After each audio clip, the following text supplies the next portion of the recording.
अस्सलाम वालेकुम, मैं हूं अलीना फारूक शेख। गुज़श्ता रोज़ वज़ीर आज़म शहबाज शरीफ ने सहाफ़ियों से गुफ्तगू करते हुए ये कहा कि नए आर्मी चीफ का तकर्रुर वज़ीर आज़म का इख्तियार है और जब ये वक्त आएगा तो कवायद और ज़वाबित के मुताबिक नए चीफ का तकर्रुर करेंगे। इसके ऊपर पीटीआई के फवाद चौधरी ने रद्द अमल दिया है और वो कहते हैं कि आइन मुंतखब वज़ीर आज़म को आर्मी चीफ और दीगर मुस्तकिल तैनातियों का हक देता है। अगर मौजूदा हुकूमत ऐसा कोई ख्वाब देखेगी तो ये एनार्की और मुल्क में अदम इस्तेहकाम पैदा करेगा। उन्होंने कहा कि मुस्तकिल तैनातियाँ मुंतखब हुकूमत का हक है, वो करेगी, इस हुकूमत को ये हक हासिल नहीं है। अब इसके ऊपर जवाब दिया है पीपल्स पार्टी के मुस्तफ़ा नवाज खोखर ने और वो ये कहते हैं कि इस तैनाती को पहले से ही मुतनाज़ बनाना आपकी जमात यानी पाकिस्तान तहरीक इंसाफ की तरफ से मुल्क को एनार्की की तरफ धकेलने की एक गैर जिम्मेदाराना कोशिश है। यही अपने एनालिस्ट से जानते हैं। मुस्तफ़ा नवाज खोखर साहब जो बात कर रहे हैं, क्या वो दुरुस्त है, हाँ या नहीं? क्या ऑप्शन है हमारे एनालिस्ट के पास? आज हमें ज्वाइन कर रहे हैं पैनल पर महमूद सरफराज साहबा, मज़हर अब्बास साहब, अतहर काज़मी साहब और सोहेल वड़ायत साहब भी हमारा साथ दे रहे हैं। सोहेल वड़ायत साहब, गुफ्तगू का आगाज़ आपसे करना चाहूँगी। क्या समझते हैं फवाद चौधरी का रद्द अमल शहबाज शरीफ साहब की बात पर और फिर मुस्तफ़ा नवाज खोखर साहब का जवाब, क्या दुरुस्त है मुस्तफ़ा साहब जो बात कर रहे हैं?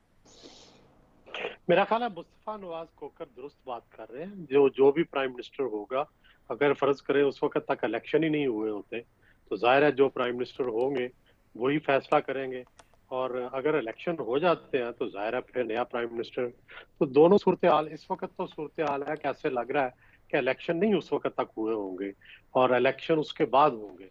तो इसका मतलब है कि इसी प्राइम मिनिस्टर को ये फैसला करना पड़ेगा और उसको हक है, उसको भी असम्बली ने इलेक्ट किया है, उसी तरह का इलेक्शन का प्रोसेस हुआ है, वही मुंतखब नुमाइंदे हैं, उन्हीं के जरिए वो वजीर आजम बने हैं। तो ये किसी तरह भी कमतर वजीर आजम नहीं है दूसरे जो फ्रेश मैंडेट से जो वजीर आजम आएगा। वो कहते हैं ना कि ये मुंतखब नहीं है, मुंतखब वजीर आजम नहीं है। नहीं, मुंतखब वजीर आजम में बिल्कुल वही प्रोसेस हुआ है जो प्रोसेस एक फ्रेश मैंडेट वाले वजीर आजम को लिया जाता है। असेंबली का इजलास हुआ है, लोगों ने मेजॉरिटी का वोट डाला है, उस मेजॉरिटी के वोट से जो मेजॉरिटी पार्टी थी, तो आपके ख्याल में बिल्कुल मुंतखब वजीर आजम है। अतहर, आपकी क्या राय है? देखें, इस हुकूमत का जो सारा तासुर है वो आपके सामने है। पूरी कौम किस किस्म के नारे लगा रही है कि इम्पोर्टेड हुकूमत नामंजूर। बात यह है कि हमें फौज को सियासत से दूर रखना चाहिए। पाकिस्तान की जो आवाम है वो फौज के लिए एक खास किस्म के जज्बात रखती है। देखें, हमारा 7 गुना बड़ा हमारा दुश्मन है, हमारी फौज उसके सामने खड़ी है, तो फौज से लोगों का उन्स भी है, प्यार भी है, लगाव भी है। मेरे ख्याल में इदारों को कंट्रोवर्शियल नहीं बनाना चाहिए। और फवाद चौधरी साहब की बात से मैं एग्री करता हूं कि जो भी मुंतखब हुकूमत हो, इलेक्शन फौरी करवाए जाए, जो मुंतखब वजीर आजम हो वो सिलेक्ट करे, वो जो भी है तैनात करे अगला आर्मी चीफ। इसलिए कि जिस वक्त इमरान खान साहब की हुकूमत थी, आखिरी महीने के दौरान इस तरह की बातें आना शुरू हो गई कि अगली तैनाती के हवाले से मसाइल हैं, इमरान खान साहब को पहले कोई तैनाती नहीं करनी चाहिए। तो उस वक्त के मुंतखब वजीर आजम को तो ये हक देने के लिए हम तैयार नहीं थे। तो अभी हम ये कह रहे हैं कि जिस तरीके से ये हुकूमत आई जिसमें वो इत्तेहादी हैं जो मसलसल फौज के खिलाफ एक खास किस्म का बयानिया रखते रहे हैं, हमारे इदारों को टारगेट करते रहे, उनको कंट्रोवर्शियल बनाते रहे, मेरे ख्याल में ये वजह है कि जिसकी वजह से रिजर्वेशन हो सकती हैं।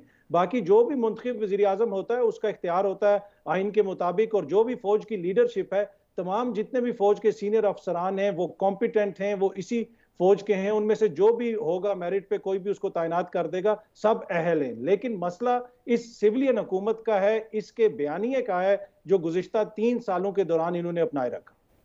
ठीक है, तो महमल अतर ये कह रहे हैं कि अगर तो ये मौजूदा हुकूमत और मौजूदा वजीर आज़म ये तैनाती कर रहे हैं तो फिर वो मुतनाज़े हो जाएगी। मुस्तफ़ा नवाज का बयान दुरुस्त नहीं समझते?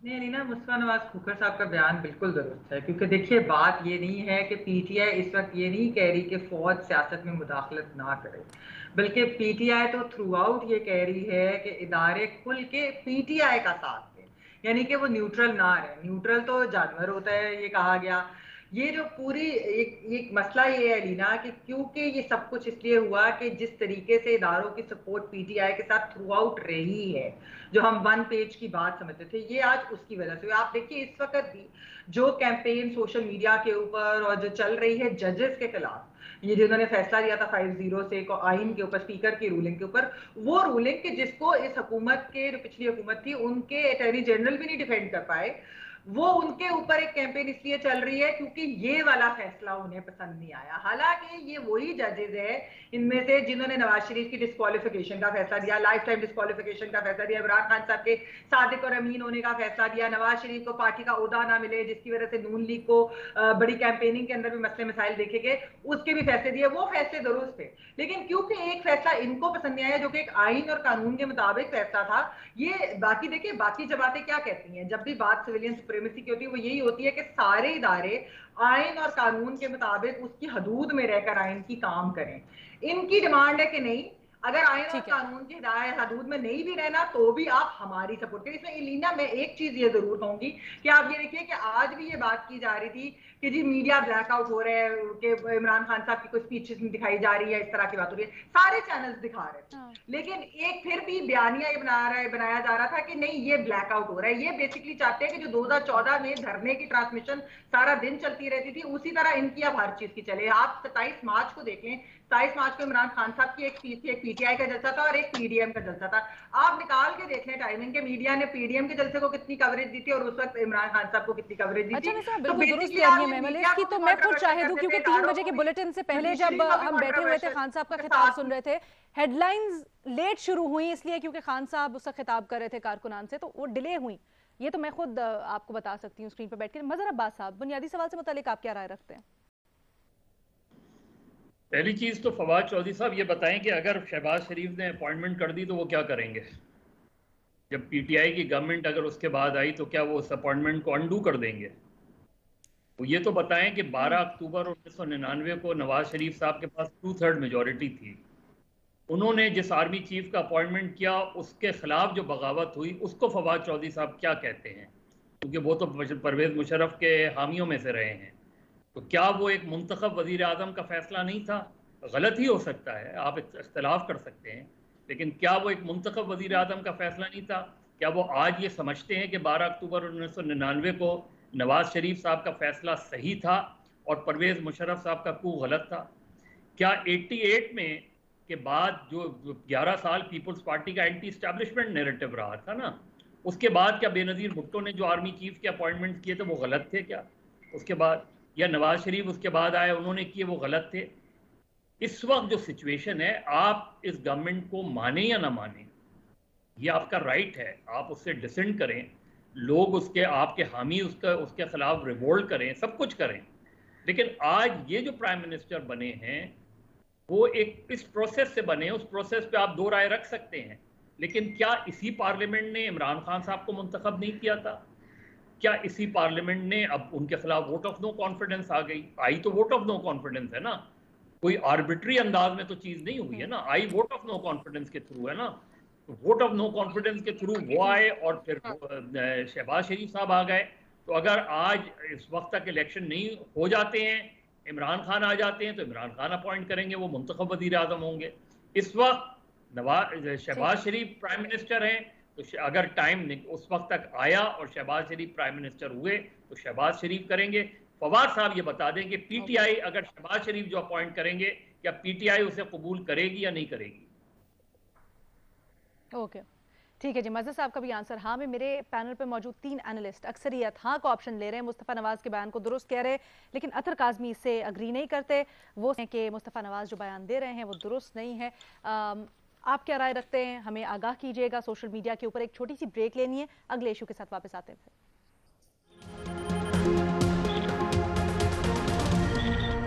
गवर्नर पंजाब खुद या किसी नुमाइंदे के जरिए कल की डेडलाइन दी गई है, हमजा शहबाज से हल्फ लें, ये लाहौर हाई कोर्ट ने आज हुक्म जारी कर दिया है। ये भी अपडेट्स आ रही हैं कि इस सिलसिले में गवर्नर पंजाब ने कानूनी माहिरीन की टीम को भी बुला लिया है मुशावरत के लिए। लेकिन बुनियादी सवाल कुछ यूं कि क्या गवर्नर पंजाब अदालती हुक्म के मुताबिक कल तक हल्फ लेंगे, हाँ या नहीं के ऑप्शन है हमारे एनालिस्ट के पास। महमल, देखिए अलीना, ये तो मुझे नहीं मालूम कि वो कल लेंगे कि नहीं, क्योंकि अभी जिस तरह आपने कहा कि वो अभी अपनी लीगल टीम के साथ इस चीज को डिस्कस करें, अभी तक के मुताबिक तो अगर हम देखें तो लग नहीं रहा कि वो लेंगे, अनलेस के कोई बिल्कुल इस तरह की मजबूरी हो जाए कि कंटेम्प्ट लगने वाली हो या कोई बिल्कुल ये चीज उनके सामने बात हो। असल मसला क्या है अलीना? असल मसला ये है कि जो पीटीआई का हमने तर्ज हुक्मरानी भी देखा और हमने देखा कि वोट ऑफ नो कॉन्फिडेंस के साथ भी जो चीज हुई थी कि ये कॉन्स्टिट्यूशन की वायलेशन को कोई बहुत बड़ी चीज नहीं समझते, इस चीज को अहमियत नहीं देते। आप ये देखिए, पंजाब कोई छोटा सूबा नहीं है, ना सिर्फ ये कि वो पाकिस्तान का सबसे बड़ा सूबा है, वो इतना बड़ा सूबा है कि उस तरह के मुमालिक हैं दुनिया के अंदर, उतने बड़े मुमालिक होते हैं इतना, और आपने उसको एक इंतजामी हुक्मरान के बगैर छोड़ा हुआ है। इस चीज को ऑलमोस्ट महीना होने वाला है, यानी कि एक चीफ मिनिस्टर इलेक्ट भी हो जाता है और उसके बावजूद ओथ नहीं हो रहा, तो आपने उसको बिल्कुल इस तरीके से छोड़ा, क्योंकि आप वही बात जो मैंने पिछले सवाल में कही कि जिस तरह आप चाहते हैं कि इदारे आपका साथ दे ताकि आपकी सपोर्ट करें ताकि आप हुकूमत में रहें या हुकूमत में आए, इसी तरह इधर भी ये है कि आइन अगर हो, जो मर्जी हमें अदालतें कह रही हो, जो मर्जी आइन के मुताबिक चीज हो, लेकिन हमने दूसरी हुकूमत नहीं आने देनी, क्योंकि जब तक हम नहीं आएंगे, as long as we are not ruling. तो ये अगर इस तरह करना है तो फिर ये मुझे बताइए कि अगर अगले इलेक्शंस भी हो जाते हैं, जब भी वो होंगे, तो अगर यही तर्ज हुक्मरानी रहना, तो ये हुकूमत में आकर क्या फर्क चीज करेंगे? जब अगर वो ना आइन को, ना गवर्नेंस, ना किसी चीज को, इस चीज को अहमियत ही नहीं दे रहे, तो ये एक बड़ी खतरनाक बात है। ये प्रेसिडेंट को अच्छा नहीं, सिर्फ इसलिए कि क्योंकि हम खतरनाक बात है, तो कोई और भी नहीं, तो कोई और भी नहीं। सुहेल वड़ाइच साहब, आपको क्या इम्कानात नजर आ रहे हैं? कल तक क्या हल्फ हो जाएगा, और अगर नहीं होता तो फिर इसके रेप्रिकॉशंस क्या होंगे? देखिए, पहली तो बात यह है कि मैं ये कहना चाहता हूँ कि जो हाई कोर्ट का हुक्म जितना सख्त होना चाहिए था उतना सख्त नहीं है। उन्होंने दोहराया है कि गवर्नर जो है कल तक हुक्म ले। पहले इस तरह के हुक्मनामा पहले भी जारी हो चुका है, लेकिन गवर्नर ने उस पर तवज्जो नहीं दी और गवर्नर ने उस पर अमल नहीं किया। फर्ज करें अगर अब भी अमल नहीं करते तो फिर हाई कोर्ट जाना पड़ेगा। तो मेरा ख्याल है हाई कोर्ट को इतनी देर इंतजार के बाद अब ये जो बाजीचा अतफाल बना हुआ है, तमाशा बना हुआ है, इसको खत्म करना चाहिए और ये तय करना चाहिए कि गवर्नर को सख्ती से हुक्म दे और उनको कॉन्सिक्वेंसेस से डराए कि भाई अगर आप आइन के साथ इस तरह का खलवाड़ जारी रखेंगे तो उसका नतीजा क्या हो सकता है। और सर, इम्कानात आपको कितने नजर आ रहे हैं कल तक? मुझे नहीं लगता कि गवर्नर जो है वो हलफ लेंगे।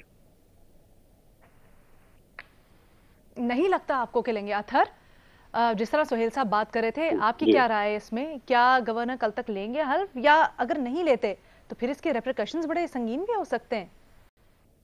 जी बिल्कुल, जिस तरह हमारे क्वेश्चन में भी है कि अता तारड़ साहब ने कहा है कि आइन की सही तशरीह नहीं कर रही हुकूमत, तो मुझे तो महसूस पहली दफ़ा हुआ है कि ये गुज़िश्ता 2-3 हफ्तों के दौरान पहली दफ़ा आइन के तमाम आर्टिकल्स की तशरीह सही तरीके से होना शुरू हुई है।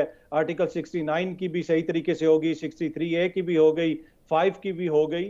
तो अब अगर अदालत ने कहा है कि 24 घंटे के अंदर आप उनका लें, हलफ लें।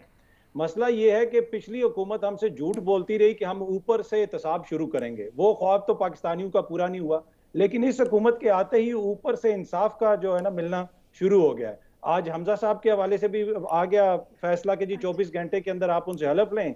उनके वालिद साहब को भी आज अदालत ने तारीख दे दी, अगली मौखर कर दिया, उनके ऊपर फर्द जुर्म आयद नहीं की। लेकिन दूसरी जानिब ये कहा गया कि इनके साहिबजादे को जो है वो फौरन उनका लिया जाए, हलफ लिया जाए। और जो अफसर मनी लॉन्ड्रिंग की तहकीकात कर रहा था उसकी किस सूबे में ट्रांसफर होगी वो भी आपने देख लिया, मीडिया में रिपोर्ट हो गया।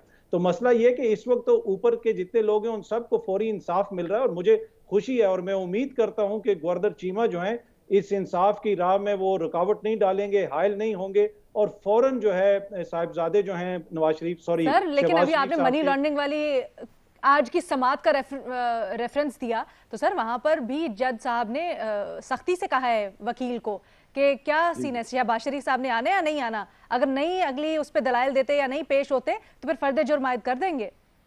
जी जी जी जी जी सख्ती तो देखिए मेरी अम्मी भी बड़े मुझ पे करती होती थी, अगर तुमने पढ़ाई ठीक नहीं की तो ये हो जाएगा वो हो जाएगा। वो उसी किस्म की सख्ती है। क्या उस सख्ती के बाद वो थ्रेट फॉलो थ्रू भी होगी? अच्छा। मतलब कि उनको टाइम कितना लंबा दे दिया और उसके हवाले से कोई इस तरह की जल्दी दिखाई गई कि फौरन ये तो आपने कह दिया। अब ये बताएं कि फिर गवर्नर साहब क्यों नहीं ले रहे हल्फ? लेंगे भी कल तक या नहीं? देखें अलीना, बात यह है कि जिस तरीके से वो इंतखाब हुआ जिस तरीके से लोग मुनहरिफ होकर दूसरी तरफ फ्लोर क्रॉस करके उन्होंने वोट डाले, जिस तरीके से वहां पे पुलिस को बुला के तशद्दुद करके एक खातून MP अभी भी अस्पताल में है, क्या आप समझती हैं कि जमहूरियत का ये हुस्न है? क्या जमहूरियत में इस तरह वज़ीर आला मुंतखब होते हैं?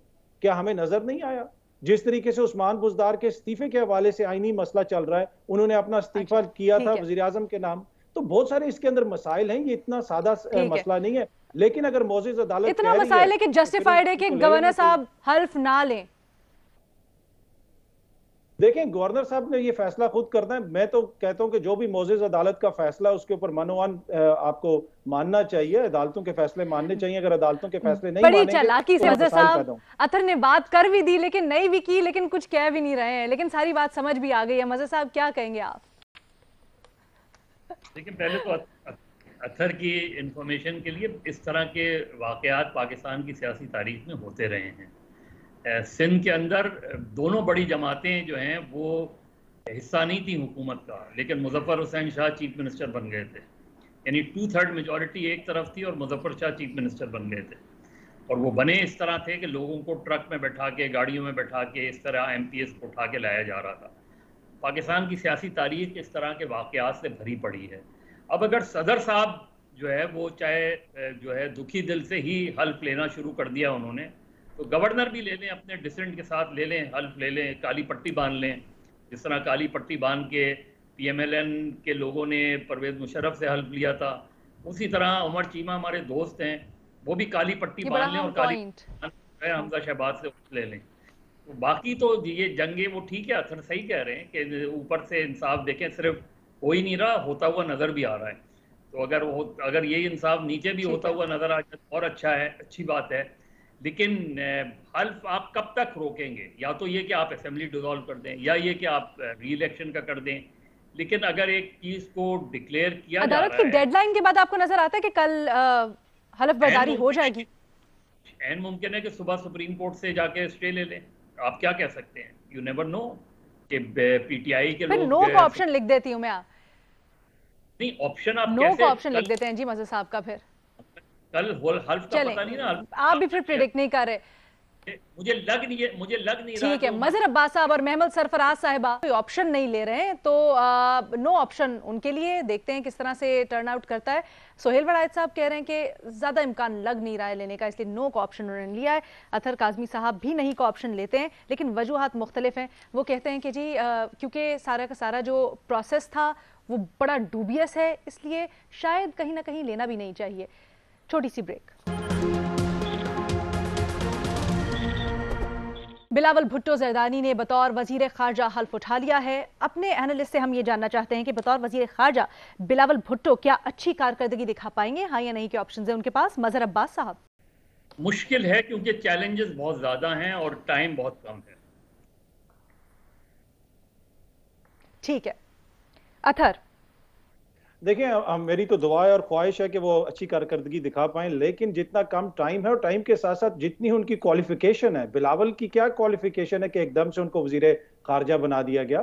वो क्या करते हैं अब तक जिंदगी में? बिलावल ने 1 रुपया भी खुद नहीं कमाया, एक नौकरी नहीं की, सिर्फ इसलिए कि वो भुट्टो खानदान में पैदा हो गए। पहले उनको चेयरमैन बना दिया गया, अब वजीर खारजा बना दिया गया, उसके बाद वजीर आजम बना दिया जाएगा। वक्त कम, मुकाबला सख्त, लेकिन क्वालिफिकेशन क्या है महमल? अलीना, मेरे तो ख्याल में कि वो एक अच्छी कारकर्दगी दिखाएंगे। चैलेंजेस जरूर हैं, लेकिन मैं आपको ये बताऊं कि पीपल्स पार्टी के अंदर इसके ऊपर एक डिबेट हुई थी पूरी कि क्या उनको वजीर खारजा बनना चाहिए कि नहीं। 2 इसके अंदर ओपिनियन थे। मुस्तफा नवाज खोकर साहब वाज द मेन प्रोपोनेंट के बिल्कुल होना चाहिए, और उसके अंदर ये भी एक था कि पीपल्स पार्टी को फॉरेन पॉलिसी के अंदर उनके ज्यादा एक एक्सपीरियंस पीपल्स पार्टी का ओवरऑल भी रहा। देखिए, वेस्ट से, चाइना से, गल्फ कंट्री से पीपल्स पार्टी की सारी हुकूमतों के बड़े अच्छे ताल्लुकात रहे। हाँ, सऊदी अरेबिया से थोड़ा सा मसला सिवाय जेडे भुट्टो साहब के अलावा जो है कुछ थोड़े मसाइल पीपल्स पार्टी के साथ रहे। लेकिन उम्मीद है अपहिल टास्क हुआ था। कल शहबाज शरीफ साहब ने भी जर्नलिस्ट की मुलाकात में ये बात की। 2 बड़ी चीजों की उन्होंने बात की। एक, उन्होंने इकोनॉमी के मसाइल की बात की, दूसरी उन्होंने फॉरेन पॉलिसी की और उन्होंने कहा कि हमें ये मसाइल सॉल्व करने पड़ेंगे, रिजॉल्व करने पड़ेंगे, क्योंकि अगर हमें अपना खोया हुआ मुकाम वापस लेना, और ये क्योंकि बहुत सारी चीजों की वजह से काफी मसाइल चाइना, अमेरिका, बाकी भी ममालिक से जिस तरह हो रहे हैं वो बेहतर करने पड़ेंगे। तो बिलावल भुट्टो साहब डिबेट तो हुई, लेकिन क्यों बिलावल भुट्टो साहब एक अच्छी चॉइस हैं? क्या है उनमें वो खास बात कि वो अच्छे वजीर खारजा के तौर पर सामने आएंगे? नहीं, एक तो देखें नाम भुट्टो है, बिलावल भुट्टो है, सारी दुनिया में जाने जाते हैं। जहां भी वो जाएंगे मोहतरमा बेनजीर भुट्टो साहब का वो साथ लेके जाएंगे। दूसरी ये है कि वो हर इलेक्टेड एमएलए कैबिनेट का हिस्सा बन सके, वो वोट लेकर आए हैं, एक पार्टी के चेयरमैन है और वो पार्टी जो है उसका एक रोल रहा है पाकिस्तान की सियासत में। और फिर भुट्टो साहब का वजीर खारजा के तौर पे रोल रहा है। मोहतरमा की खारजा पॉलिसी जो है वो भी बड़ी कामयाब रही है। तो ये वो बातें हैं जो उनकी कामयाबी में एक अहम अंसर हो सकती हैं। वो खुद बड़े अच्छे स्पीकर हैं अंग्रेजी में। मेरा ख्याल है कि अगर उन्हें मौका मिला इंटरनेशनल फोरम्स पर तो वो अपनी जो ओरेटरी है, अपनी जो खिताबत है, उसके जौहर भी दिखाएंगे। और ये भी तवक्को की जा सकती है कि वो अपने पुराने जो तल्लुकात हैं अपनी फैमिली के, उनको बुरुए कार लाकर बाकी मुल्कों से पाकिस्तान के बेहतर तल्लुकात की जो बुनियाद है वो भी रखेंगे। इसमें अलीना मैं एक छोटी सी चीज ऐड करना चाहता हूँ कि पहले तो ये हमारे टैक्स पेयर्स के ऊपर पाकिस्तान के अंदर सियासत करते थे, अब बैरूनी इनका जो एक्सपोजर है वो भी टैक्स पेयर फंडेड होगा। तो बेसिकली इनकी ट्रेनिंग होगी पाकिस्तान के टैक्स पेयर्स के मनी के ऊपर। तो ये है बुनियादी इसका। अच्छा मज़े साहब जरा मुख्तसरन मुझे बता दीजिएगा। मज़े साहब मुझे मुख्तसरन बस बता दीजिएगा, जो सोहेल साहब ने एक बात कही कि बड़ा उनको अबूर है ना सिर्फ ज़बान के ऊपर भी बल्कि अच्छी ओरेटरी भी वो करते हैं। तो सर अगर हम इसी को देख लें, वो जो CNN का इंटरव्यू हुआ था उसको तो बड़ा लोगों ने तनकीद का निशाना बनाया था और ये भी कहा गया था कि वो सकम कर गए, अच्छा जवाब नहीं दे सके। क्या आपको लगता है कि इंटरनेशनल महाज पे भी वो उतने ही कॉन्फिडेंट और उतने अच्छे तरीके से पाकिस्तान का मुकदमा लड़ पाएंगे? देखिए मैं इसीलिए थोड़ा सा मैंने पहली मर्तबा गार्डेड बोला था कि चैलेंजेस बहुत ज़्यादा हैं, वक्त बहुत कम है। अगर वो अगली गवर्नमेंट जो भी अगला इलेक्शन है, अगर पीपल्स पार्टी या कोalition जीतती है, 5 साल का किसी को टेन्योर मिले और 5 साल के टेन्योर में आप एज ए फॉरेन मिनिस्टर बने, वो बिल्कुल एक मुख्तलिफ चीज़ होती है। ये ऑलमोस्ट इंटरम सेटअप है। इंटरम सेटअप में मेरे ज़ाती ख्याल में बिलावल भुट्टो को नहीं लेना चाहिए थी ये पोजीशन। तो एज ए पीपल्स पार्टी अपनी पार्टी को ज़्यादा बड़ा ऑर्गेनाइज इन द इलेक्शन अगर let's call the debate on this point. हाँ तो उसके बाद वो एक अलग पूरी की पूरी सिचुएशन होती। महमल माजरत के साथ हमारे पास टाइम खत्म हो गया है। Let's call it of on this note कि मेरा पैनल डिवाइडेड है। 2 हाँ का ऑप्शन ले रहे हैं सोहेल साहब और महमल, और मजहर अब्बास साहब और अतहर काज़मी नहीं की ऑप्शन लेते हैं। अब देखते हैं आने वाले वक्त में बिलावल कैसे परफॉर्म करते हैं। अभी इजाजत दीजिए, अल्लाह हाफिज।